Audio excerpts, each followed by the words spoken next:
Hello, কী অবস্থা সবার? আজকে বানাবো লিচুর পায়েস। তো প্রথমেই লিচুগুলোর খোসা ছাড়িয়ে এর বীজটাকে আলাদা করে ছোট ছোট টুকরো করে নেব। তারপর গরম জলে বাদাম ভিজিয়ে এর খোসাটা আলগা হলে ছাড়িয়ে ছোট কুচি করে কেটে নেব।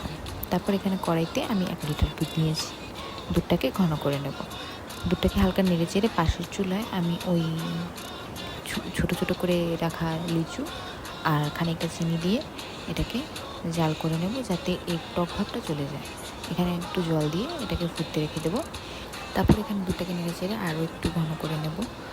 আর একটা পর্যায়ে যখন লিচুটা এরকম ফুটে উঠবে, তখন গ্যাসটা বন্ধ করে এটাকে ঠান্ডা করে নিয়ে রসটা ঝরিয়ে নিতে হবে।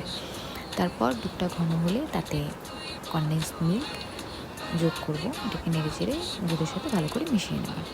তারপর যেটা বলার ছিল সেটা হচ্ছে শাকিব খানের যে রিসেন্ট গান কে দিল পীড়িতের বেড়ার লিচুর বাগানে, এই গানটা এত মনোযোগ সহকারে আমি শুনছিলাম আর গুনগুন করছিলাম যে বাকি ক্লিপটা নিতে আমি একদম ভুলে গেছি।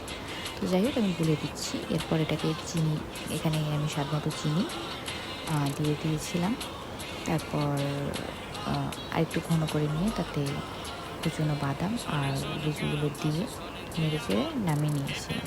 আমার লুকটা এরকম এসেছে। এটা ফ্রিজে রেখে ঠান্ডা করে যখন পরিবেশন করবেন তখন এটা আরও ভালো লাগবে। বাসায় ট্রাই করবেন অবশ্যই।